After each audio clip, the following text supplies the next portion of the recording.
चलिए, so new session को begin कर रहे हैं। आज हम लोग जो पढ़ने वाले हैं वो IAS 12 यानी कि डेफर्ड टैक्स के बेसिक्स को समझने वाले हैं। So before starting the session हमें यह समझना पड़ेगा कि सर डेफर्ड टैक्स जो है उसके बिल्कुल बेसिक कॉन्सेप्ट को सीखना बहुत ज्यादा जरूरी हो जाता है, क्योंकि deferred tax is very complicated accounting standard. Generally ऐसा लोग कहते हैं, बट हम उसको इतनी आसान तरीके से समझेंगे कि आपको कोई भी दिक्कत नहीं आएगी इस पर्टिकुलर अकाउंटिंग स्टैंडर्ड को समझने के लिए। तो नाम से ही क्लियर है, डेफर्ड। अगर मैं आपसे पूछूं डेफर्ड टैक्स का आप क्या मीनिंग समझते हैं, डेफर्ड टैक्स का मतलब आप लोगों की डेफिनेशन में कुछ ऐसा होता हो, कहीं ये नाम आप लोगों ने सुना हो कि सर होता क्या है ये डेफर्ड टैक्स। हम्म नाम से कुछ क्लियर हो रहा है? डेफर्ड मतलब फ्यूचर, मतलब आज का टैक्स नहीं है ये। तो अभी हम डेफर टैक्स को पूरा डिटेल में समझेंगे, लेकिन डेफर टैक्स से पहले हमें कुछ बेसिक चीजों को सीखना पड़ेगा। और जब तक आप इन बेसिक चीजों को नहीं सीखेंगे आपको डेफर टैक्स का कॉन्सेप्ट समझ में नहीं आएगा। सबसे पहले बिल्कुल बेसिक के पॉइंट ऑफ व्यू से अगर हम सीखें तो देखिए, टू सेट्स होते हैं फॉर अकाउंटिंग। अकाउंटिंग कह लीजिए, एक होता है IFRS/USA गैप, जिसके बेसिस पर कंपनीज अपनी फाइनेंशियल स्टेटमेंट को प्रिपेयर करती हैं। और एक होता है टैक्स लॉ, जिसके बेसिस पर कंपनी अपनी इनकम टैक्स को डिटरमाइन करती है। तो मेरा आपसे क्वेश्चन है, एक सिंपल सा क्वेश्चन है आपसे।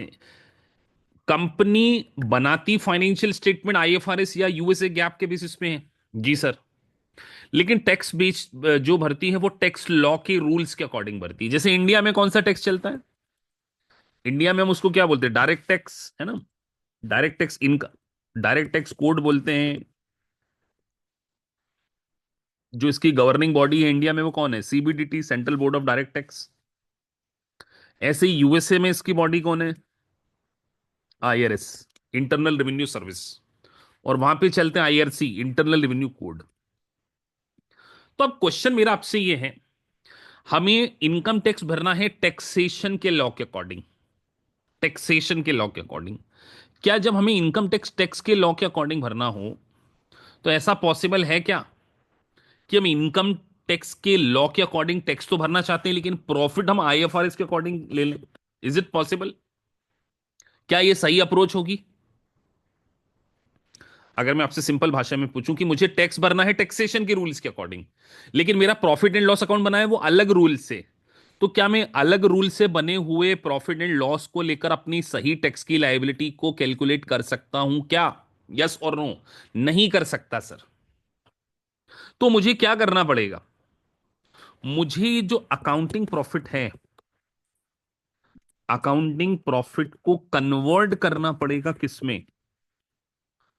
टैक्सेशन के प्रॉफिट। क्यों करना पड़ेगा सर? क्योंकि बेटा दोनों के रूल्स क्या होते हैं? अलग अलग। Because of different set of rules. तो जब डिफरेंट सेट ऑफ रूल्स हैं तो मुझे उनको एक तरीके से रिकंसाइल करना पड़ेगा। और इन रूल्स में क्या आ सकता है? डिफरेंसेस आ सकते हैं। डिफरेंस के रीजन हो सकते हैं। जैसे हम एग्जाम्पल के तौर पर कहें, कुछ ऐसी इनकम होती होंगी जिसको टैक्सेशन इनकम नहीं मानता हो, ऐसा हो सकता है। लेकिन अकाउंटिंग की बुक्स में वो इनकम हो सकती है। अकाउंटिंग की बुक्स में वो इनकम है, बट टैक्सेशन बोल रहा है ये हमारी अकॉर्डिंग, हमारे रूल्स के अकॉर्डिंग इनकम की डेफिनेशन में फॉल नहीं होती, इसके ऊपर इनकम टैक्स नहीं देना चाहिए। मतलब वो हमारी एग्जम्प्टेड इनकम हो सकती है। जैसे अगर आपसे पूछा जाए इंडिया में ऐसी कौन सी इनकम है जिसके ऊपर टैक्स नहीं देना पड़ता, बता सकता है कोई? किसी को आइडिया हो कि सर इंडियन लॉ के अकॉर्डिंग इस प्रकार की इनकम के ऊपर टैक्स नहीं देना पड़ता, which is agriculture income, agriculture profits. लेकिन अकाउंटिंग तो बोलता है वो प्रॉफिट है। चाहे एग्रीकल्चर से कमाया हो, चाहे नॉन एग्रीकल्चर एक्टिविटी से कमाया, लेकिन इनकम टैक्स बोलता है कि देश के पार्लियामेंट ने बोला कि इसके ऊपर टैक्स नहीं लगाना। जी सर। तो एक रीजन तो ये हो सकता है कि एक टैक्सेशन में इनकम है ही नहीं और अकाउंटिंग में इनकम है। दूसरा रीजन क्या हो सकता है, सेकंड रीजन, एक इनकम हो सकता है कि टैक्स में डिफरेंट पीरियड में रिकॉर्ड होती हो, डिफरेंट पीरियड अकाउंटिंग कॉन्सेप्ट।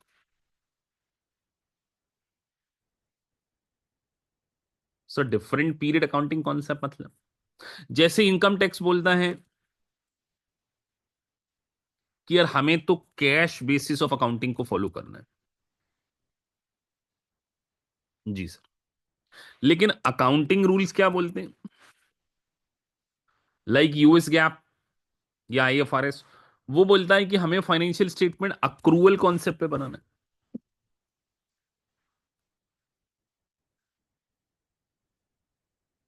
तो दोनों के प्रॉफिट को निकालने के रूल्स जब अलग अलग होते हों तो दोनों के प्रॉफिट भी अलग अलग हो जाएंगे सर, और जब दोनों के प्रॉफिट ही अलग अलग हो जाएंगे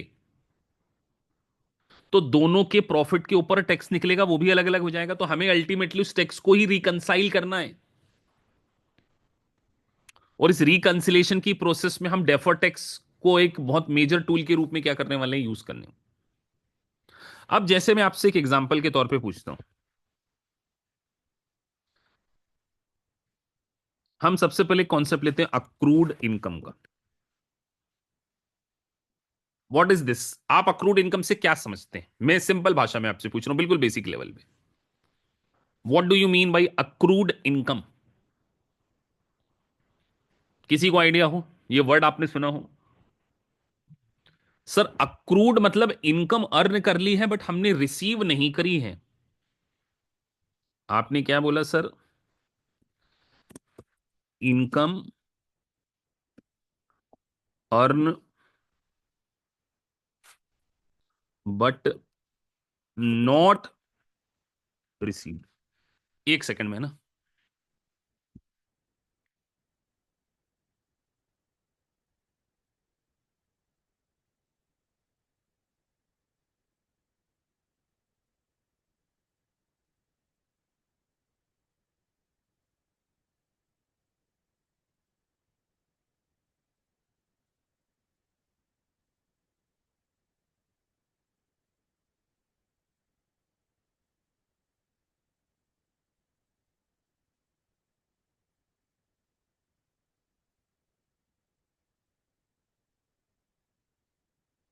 तो सर आपने बोला income earn but not receive. जी सर। अब मैं आपको थोड़ा सा एग्जांपल को और बेटर तरीके से समझाऊंगा। जैसे लेट से आपने क्या किया, एक प्रॉपर्टी को रेंट पे दिया। जी सर। और आपका रेंट डिसाइड हुआ था $1,000 पर मंथ। जी सर, $1,000 पर मंथ हमारा रेंट डिसाइड हुआ। हमने प्रॉपर्टी ली 1 जुलाई से, हमने रेंट पे प्रॉपर्टी ली 1 जुलाई से। जो हमारा टेनेंट था उसने हमने एक चेक दे दिया, हमें चेक काट के दे दिया। और वो चेक उसने जो दिया है, ठीक है, वो हमें उसने दे दिया है $4,500 का। बोले मैं आपको इकट्ठा दे रहा हूं, बाकी बाद में हिसाब कर लेंगे। आप मुझे बताइए, as per accounting rule income कितनी होनी चाहिए? अकाउंटिंग रूल्स इनकम बताइए कितनी होनी चाहिए income, as per accounting rules. तो आप सब लोग बोलेंगे सर अकाउंटिंग तो क्या बोलता है कि 1 जुलाई को प्रॉपर्टी किराए पे दी है, 6 महीने के लिए प्रॉपर्टी किराए पे दी है, तो as per accounting rule 6,000 would be the income per month, है ना सर? जुलाई में प्रॉपर्टी दी, जुलाई अगर दिसंबर एंड माने, जुलाई अगस्त सितंबर अक्टूबर नवंबर दिसंबर, 6 मंथ। तो अकाउंटिंग क्या बोल रहा है कि 6 मंथ। और अभी मैं लेट से ईयर ले लेता हूं 2025। जी सर, अकाउंटिंग ने इनकम कितनी मान ली? 6,000। आप मुझे बताओ जरा, टैक्सेशन कितनी इनकम मान रहा है? टैक्स आपने बताना है बिल्कुल। सर टैक्स तो क्या बोल रहा है कि जितना मिल गया उसके ऊपर टैक्स दे दो। ये 2025 की बात हो गई, बात समझ में आ गई सबको? अब मुझे बताओ, जब 2026 आएगा, केवल इसी इनकम के कॉन्टेक्स्ट में बात करें, अकाउंटिंग कितनी इनकम मानेगा? आपने बताना है, अकाउंटिंग कितनी इनकम मानेगा। वो बेटा ये गोदागादी ना करो यार स्क्रीन पे। सर अकाउंटिंग तो जीरो मानेगा। क्यों? क्योंकि वो तो पिछले साल की इनकम को ऑलरेडी टैक्स कर चुका है, भले नहीं मिला हो। लेकिन टैक्स कितनी इनकम मानने वाला है? हम्म।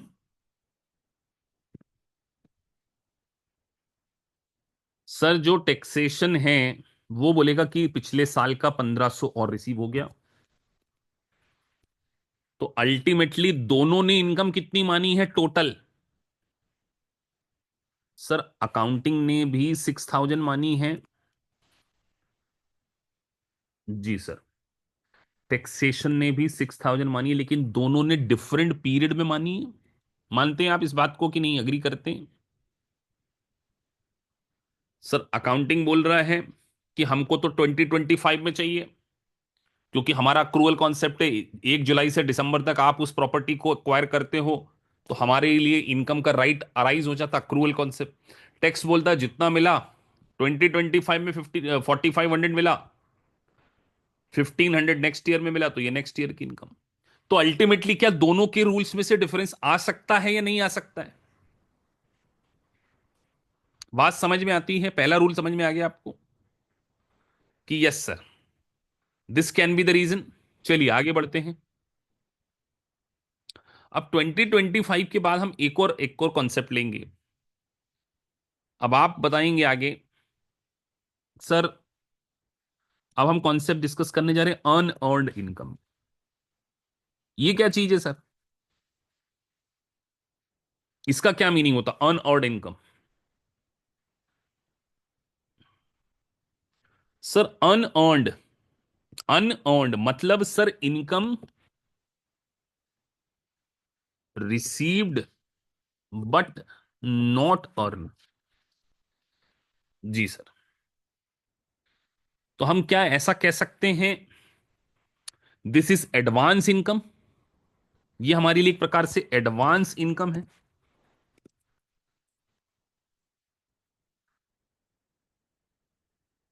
तो एक और एग्जांपल ले लेते हैं, वही हमारा पुराना एग्जांपल। हमने किसी को 1 जुलाई को प्रॉपर्टी के रेंट पे दी है। उसने हमें क्या किया यार, बोले मैं आपको है ना 9000 का लमसम पेमेंट कर देता हूं। जरा अकाउंटिंग की इनकम बताओ और टैक्स की इनकम बताओ। तो सर अकाउंटिंग वाले भाई साहब तो बोलते ना अक्रूवल 1 जुलाई से 31 6000। टैक्स वाले भाई साहब बोलते 9000। और ये जो बीच का डिफरेंस है ये 3000 क्या है? This 3000 is called unearned income.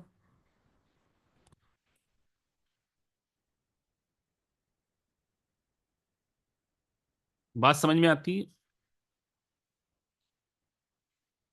Unearned income हो गया 3000। आगे बढ़ते हैं। अब 2025 में हमने ये एग्जांपल लिया। सर 2026 में आप मुझे बताना, अकाउंट्स वाले कितनी इनकम मानेंगे और टैक्स वाले कितनी मानेंगे? टैक्स वाले बोलेंगे जीरो। बोले 9000 पिछले महीने मिल गया, हमारी इनकम हो गई, पिछले साल मिल गया। अकाउंट्स वाले बोलेंगे ये जो पिछले साल मिल गया था वो इनकम हमने नहीं मानी थी, अब इस साल मानेंगे हम। तो आप देखो, यहां पे भी 9000, यहां पे भी 9000। लेकिन दोनों बुक्स में डिफरेंस है, क्योंकि कुछ इनकम अकाउंट्स में पहले रिकॉर्ड हो रही थी। जैसे पीछे एग्जांपल हमने 6000 मिला था, पर सॉरी 4500 मिला था, बट हमने अर्न किया था 6000। बाद में टैक्स में हो रही थी, यहां पे टैक्स में पहले हो रही है, अकाउंट्स में बाद में हो रही है। तो ये जो डिफरेंसेस होते हैं, इनके कारण ही डेफर्ड टैक्स अराइज हो सकता है। अभी हम पूरा कॉन्सेप्ट समझेंगे। लेकिन आपको एक बात तो समझ में आ गई होगी। वो बात आपको ये समझ में आना चाहिए कि सर टैक्सेशन किसके प्रॉफिट के अकॉर्डिंग दिया जाएगा? अगर मैं सिंपल भाषा में आपसे पूछूं, अगर इनकम टैक्स की रेट 20% होती, यहां पर कितना टैक्स भरना पड़ता आपको इस एग्जाम्पल के अंदर? कितना टैक्स भरना पड़ता इस एग्जाम्पल के अकॉर्डिंग? सभी लोग लिखें, जो लाइव क्लास में हैं वो सभी को पार्टिसिपेट करना मैंडेटरी है। सर टैक्स तो हम इसके हिसाब से ही भरते तो 1800 भरना पड़ता ना हमें, क्योंकि हमें नहीं मतलब अकाउंट्स में क्या हुआ, we are following the tax law. Tax बोलता 9,000 मिला, टैक्स दे दो, कोई मतलब नहीं है उसको। आपके बैंक अकाउंट में पैसा आ गया ना, 9,000 दे दो। तो आपको एक बात समझ में आ गई कि सर टैक्सेशन जो है वो हमेशा टैक्सेबल प्रॉफिट पे निकाला जाता है, which is according to tax law of a country. बात समझ में आती है? तो अगर आपको अकाउंटिंग का प्रॉफिट गिवन हो तो क्या आप उस टैक्सेशन के प्रॉफिट में कन्वर्ट कर सकते हैं उसको, यस और नो? मेरा आपसे सिंपल क्वेश्चन है। चलिए, अब आप कर सकते हैं कि नहीं कर सकते अभी पता कर लेंगे हम। आपको दिया है अकाउंटिंग प्रॉफिट 90,000, और आपको तीन आइटम दिए, on owned income 1,500, accrued income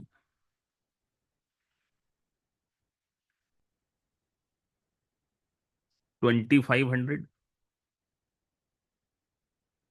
तीसरा आपको दिया है प्रीपेड एक्सपेंसेस 4,000, और चौथा आपको दिया आउट स्टैंडिंग एक्सपेंस। ये सब आपने सुने होंगे और आपने 12th क्लास में पढ़े। अब मेरा आपसे क्वेश्चन है कि आप मुझे टैक्सेबल इनकम बताइए। शुरू हो जाइए। मैंने आपको पूरे 5 मिनट दिए, ज्यादा सोचने के लिए भी दे दिया समय कि आप लोगों से ये है 79 भी आया आंसर। ये कॉन्सेप्ट अकाउंटिंग की बुक्स में होते हैं या टैक्सेशन की बुक्स में होते हैं? पहला क्वेश्चन तो यही दो, ये कॉन्सेप्ट कहां पर है? हम्म ये कॉन्सेप्ट कौन सी बुक्स में होते हैं? सर ये चिड़िया जो होती है ये होती है अकाउंटिंग में। तो अकाउंटिंग का प्रॉफिट 90 है ना? अब अकाउंटिंग वाले अनअर्ड इनकम को इनकम मानते हैं कि नहीं मानते, आप बताओ मुझे। आपने बताना है। वो नहीं मानते, बोले अनअर्ड, बोले अर्न नहीं किया तो इनकम कहां से? लेकिन टैक्स वाले मान लेंगे तो क्या कर दें? टैक्स वाले बोल रहे ना मिल गया तो बढ़ा दो इनकम, क्योंकि अकाउंटिंग वालों ने तो इनकम मानी नहीं है।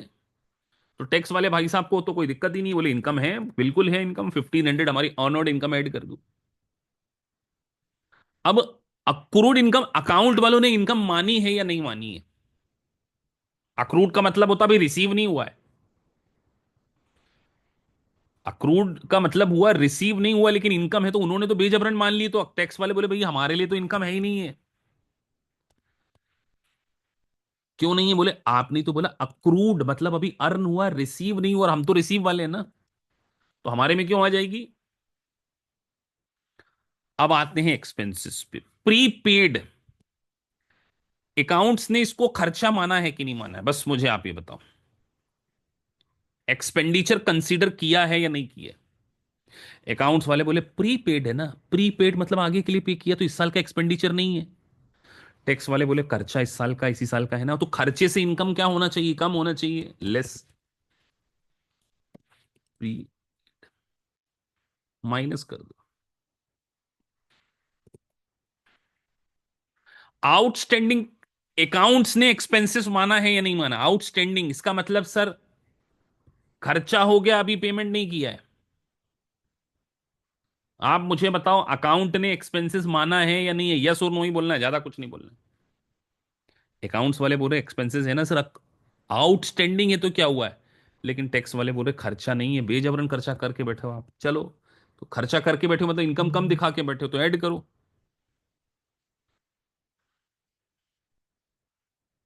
जी सर।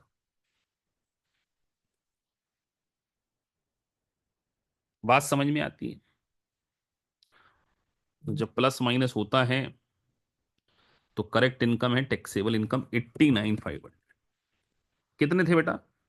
थे कुछ बच्चे 89,500, कमाल कर दिया उन लोगों ने।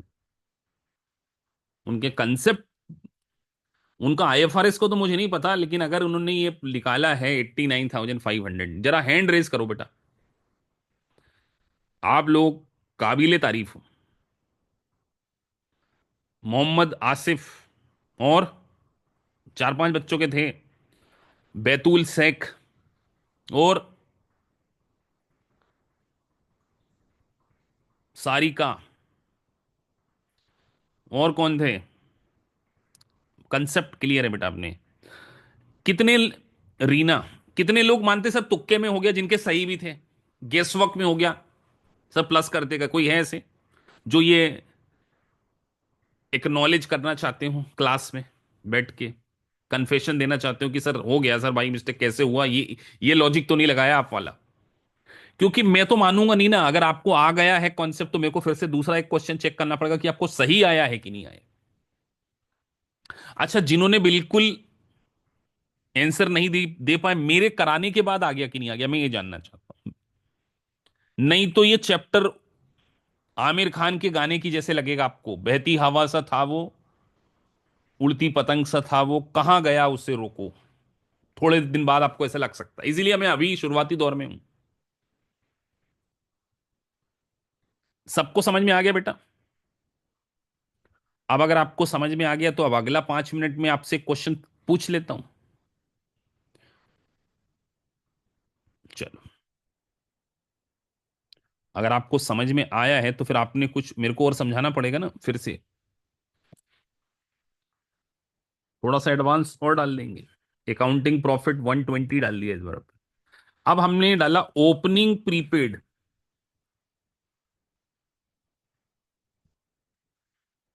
अब आप ओपनिंग से समझ गए होंगे कि लास्ट ईयर का, closing prepaid 1,500, opening accrued income 4,500, closing accrued income 6,000, opening out standing expenses 3,000, closing out standing expense. अगर आपने ये कर दिया तो मैं ये मानूंगा ये लक नहीं है, ये आपका नॉलेज है। Calculate taxable income again 5 minutes. अगर आपने ये कर दिया ना बेटा, तो फिर मुझे यकीन हो जाएगा कि आप अच्छे अकाउंटेंट बन सकते हैं। मतलब आप हर इंटरनेशनल एग्जाम को पास करने की कैपेबिलिटी रखते हैं। अगर आपने सभी ने सही, जितनों ने आंसर दिया मैं आपको लिख के दे सकता हूं, मेरा वादा है आपसे। शुरू हो जाओ बेटा।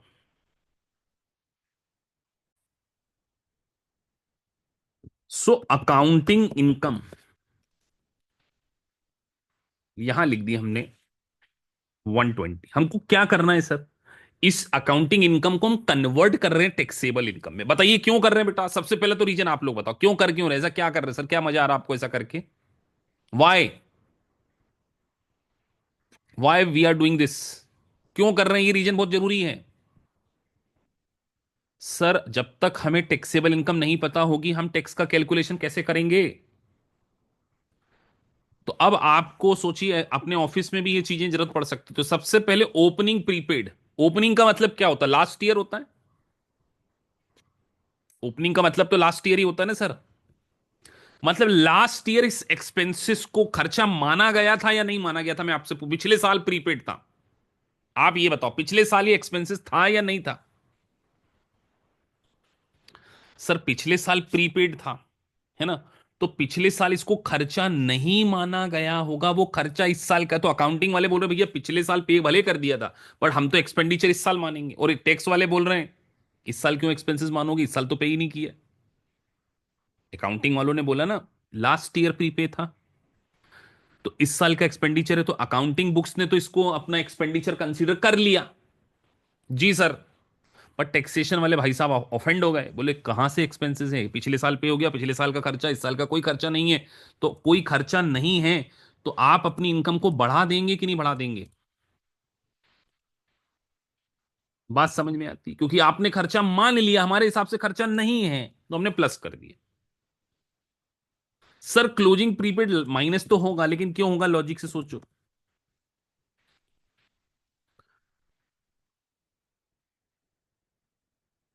क्या अकाउंटिंग इसको खर्चा मान रहा है, इस साल एक्सपेंडिचर मान रहा है क्या, प्रीपेड। वो बोल रहा है भैया नेक्स्ट ईयर का खर्चा हमारे लिए तो एसेट है। टैक्स वाले बोले ना ना ना ना, खर्चा इस साल किया ना, हम मानेंगे खर्चा, माइनस करो। एक्सपेंसेस की बात हो गई खत्म। अब बात करते हैं अक्रूड की। अक्रूड लास्ट ईयर था, क्या लास्ट ईयर मिला था, ये मेरा आपसे पूछना, क्या लास्ट ईयर इनकम माना गया था या नहीं माना गया था। अक्रूड मतलब पिछले साल ही अर्न हो चुका है, लेकिन टैक्स वाले बोले भले पिछले साल अर्न हुआ था, हमको मिला तो इसी साल है ना। तो जो आप पीछे कंसीडर कर चुके हो, आप इस साल नहीं कर रहे होगे अपनी अकाउंटिंग इनकम। जी सर। लेकिन हम तो बोलेंगे हमको इस साल मिला है तो हमें तो इस साल टैक्स चाहिए आपसे, तो ऐड कर दो। ओपनिंग,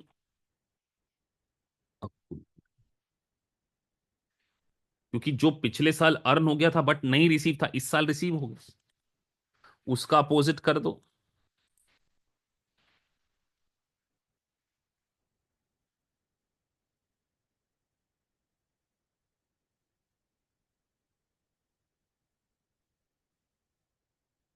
उसका भी लॉजिक है। क्लोजिंग अक्रूड इनकम इस साल मिला नहीं है, लेकिन अकाउंटिंग ने इनकम मान लिया है, तो टैक्स वाले बोला जो चीज मिली नहीं वो इनकम का है कि माइनस करो। आउटस्टैंडिंग एक्सपेंसेस, तो ये माइनस वाले को पहले मैं ना माइनस का निशान लगा देता हूं, ठीक है, प्लस वाले plus. Out extending expenses last year खर्चा माना था कि नहीं माना था, लास्ट ईयर खर्चा मान लिया था कि नहीं मान लिया था। सर मान लिया होगा, भले पेमेंट नहीं किया, इस साल पेमेंट किया लेकिन इस साल एक्सपेंडिचर नहीं कर रहे, तो टैक्स वाला बोल रहा है कि इस साल पेमेंट किया, खर्चा मानो ना। ओपनिंग आउटस्टैंडिंग एक्सपेंसेस, इस साल पे किया तो हमारे लिए तो इसी साल एक्सपेंडिचर। अकाउंट्स वालों ने बोला इस साल भले पे नहीं किया पर एक्सपेंसेस मान लेंगे, टैक्स वाले बोले क्यों मान लोगे, हम नहीं मानने देंगे आपको, तो इस साल का एक्सपेंडिचर ही नहीं है।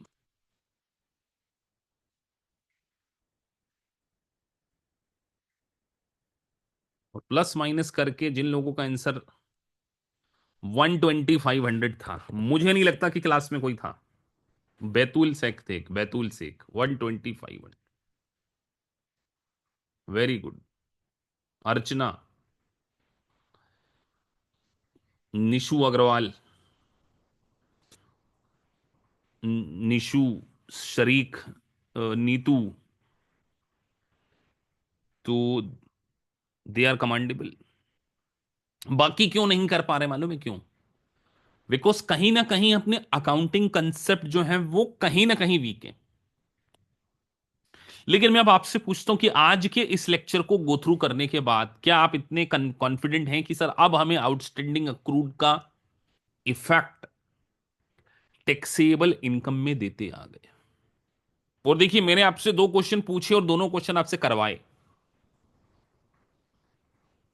अब आपको एक बात तो ये सोचना है कि सर जो अकाउंटिंग इनकम होती है, अब कई बच्चे ना इस बात को डाइजेस्ट नहीं कर पाते कि सर ये प्लस माइनस हो क्यों रहा है। तो एक बात मैं आपको बार बार समझा रहा हूं, अकाउंटिंग इनकम में जो है ना, इन चीजों का इफेक्ट ऑलरेडी दिया होता, because these are the terminology for accounting books, these are the terminology for accounting books only. तो जब ये अकाउंटिंग बुक्स की टर्मिनोलॉजी है, तो आपने ऑलरेडी क्या करा है, अकाउंट्स में इनका इफेक्ट दे रखा है। तो जो चीज अकाउंट्स में नहीं आनी चाहिए वो टैक्स में हम क्या कर रहे हैं उसको, तो ये आपका टैक्सेबल प्रॉफिट है। सॉरी। अब इस टैक्सेबल इनकम के ऊपर, इस टैक्सेबल इनकम के ऊपर टैक्स रेट लगाया जाएगा। लेट से 20% टैक्स रेट है। इसको क्या बोलेंगे, इसको आप क्या बोलेंगे? This is the very important terminology.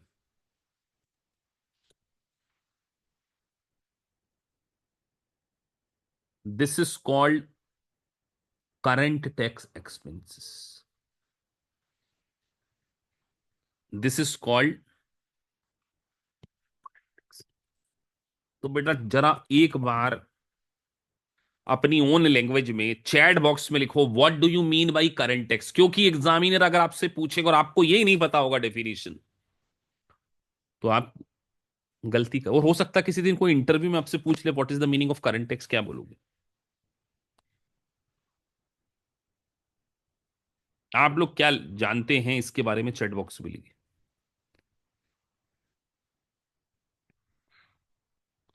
Sir हम तो ये कह सकते हैं tax payable for the current year, या ये कह लें कि जो टैक्सेबल प्रॉफिट है उसके ऊपर इनकम टैक्स की रेट अप्लाई करके जो टैक्स आता है दैट इज कॉल्ड, मतलब सिंप्लीफाई लैंग्वेज में तो taxable income multiply tax rate for the current year, यही होगा सर। और इसी को आप अपनी ओन लैंग्वेज में, ये टैक्स पेबल है या नहीं है, इसको हम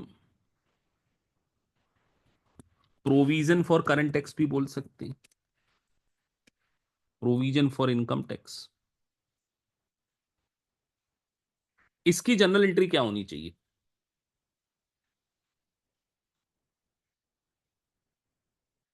current tax account debit, which is in our question 24,100 to cash, to cash नहीं, टू टैक्स।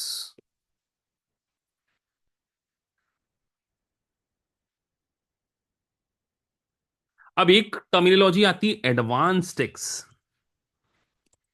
वो क्या होता है सर? जिसको कई लोग एस्टिमेटेड टैक्स के नाम से भी जानते हैं।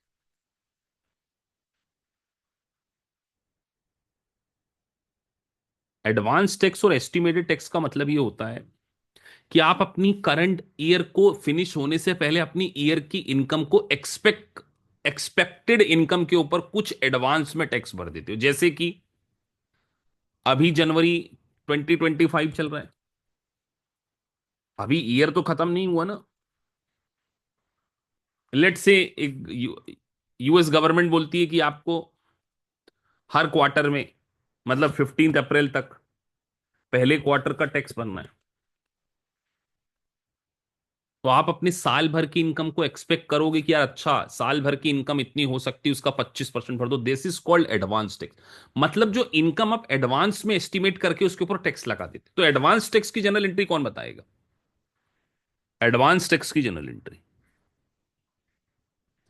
सर एडवांस टैक्स की जनरल एंट्री तो बहुत सिंपल होती है। एडवांस टैक्स अकाउंट डेबिट,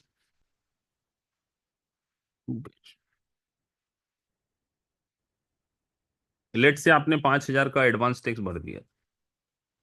अब जब आपका ईयर क्लोज हो गया, आपको पता चल गया कि यार आपका करंट टैक्स 24,100 आ रहा था, आपको नेक्स्ट और कितना पेमेंट करना पड़ेगा at the time of return filing?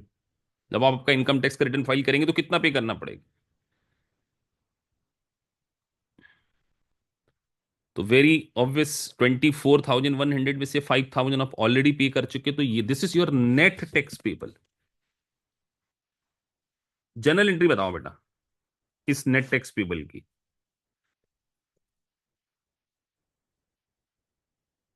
तो सर हम क्या करेंगे, इस टैक्स पेबल को डेबिट करेंगे पूरे से,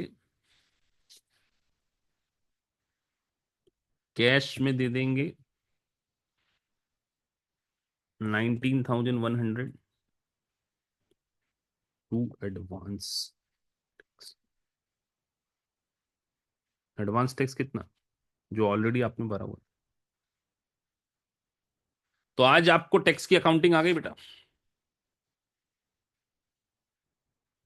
सेटिस्फाइड पूरी तरीके से। क्या आज के बाद आपको ये आउटस्टैंडिंग प्रीपेड में कोई, ये बेसिक क्लास थी टैक्सेशन की। अब मैं आपको एक छोटा सा होमवर्क लिख के दे रहा हूं, जो आपने मुझे मेल पर भेजना है।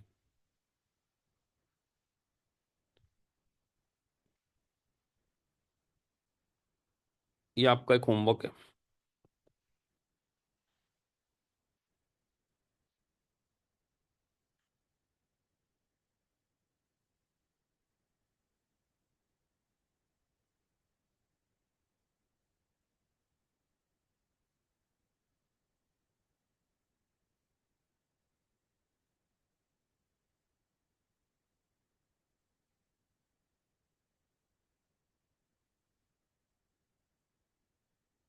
पहला पॉइंट है आपका, tax depreciation is more than accounting income 8500।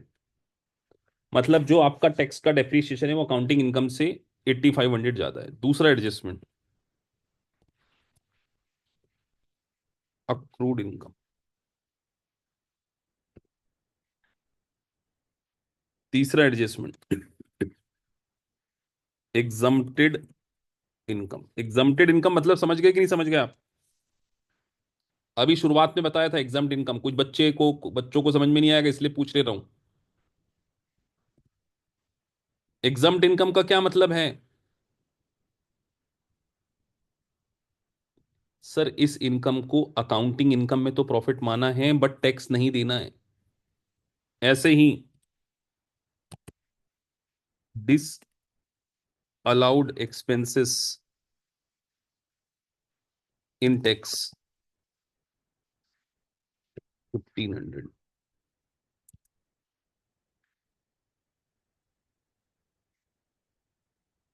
अगर आपने ये क्वेश्चन कर लिया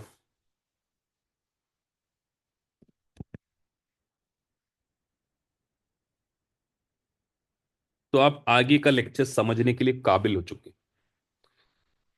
इस क्वेश्चन का आंसर आप लोग मुझे आज का पूरा लेक्चर रिवाइज करने के बाद मुझे भेजेंगे। भेजना क्या है सर? कैलकुलेट टैक्सेबल, बस इतना करना है। एक तो ये भेजना है, दूसरा मैं यहां पर एडवांस टैक्स का अमाउंट पहले से दे देता हूं आपको, 2000। आपने मुझे करंट टैक्स बताना है।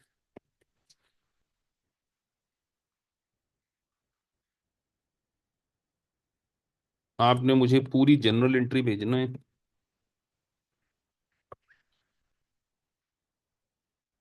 Net tax liability. तो आज का पूरा लेक्चर आपका रिवाइज हो जाएगा। इसको मैं कर रहा हूं सेव, ताकि मैं कल आपको जब पढ़ाऊंगा नेक्स्ट क्लास टुमारो जो हमारी है ना, कल है ना हमारी क्लास,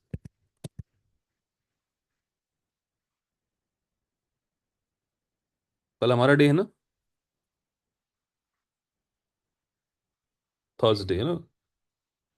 अच्छा थर्सडे होगी हमारी क्लास, आज तो शायद ट्यूसडे है मेरे हिसाब से। हाँ, तो थर्सडे जब हमारी क्लास होगी, थर्सडे और फ्राइडे, आप इस पूरे लेक्चर को अच्छे से देखेंगे। Calculate taxable income, advance tax मैंने यहां दिया हुआ, करंट टैक्स आपने बताना है, जनरल एंट्री बताना है, नेट टैक्स लायबिलिटी जैसा मैंने आपको कराया है पूरा का पूरा। मुझे क्वेश्चन प्रॉपर फॉर्मेट में प्रेजेंटेशन के साथ में चाहिए। एक आइटम और डाल दें, चलो एक आइटम और डाल देते हैं अपन, ऑनवर्ड इनकम। अगर आपने इस क्वेश्चन का आंसर इस लेक्चर को देखने के बाद कर लिया अगर आपने इस मेरे आज के इस लेक्चर को देखने के बाद ये पूरा प्रॉपर, तो मतलब आपको 100% ये लेक्चर समझ में आ चुका है, 100%, 100%। अब आपके पास कोई बहाना इसलिए नहीं होगा, मैंने वो सारे कॉन्सेप्ट इसमें डाल दिए जो मैंने आज आपको सिखाए। आप आज का लेक्चर देखेंगे, आज का लेक्चर हमारे एलएमएस में आ जाएगा टैक्स बेसिक्स के नाम से। टैक्स बेसिक्स कहां पर आएगा सबको पता है, जिनको नहीं पता है उनको बता देते हैं।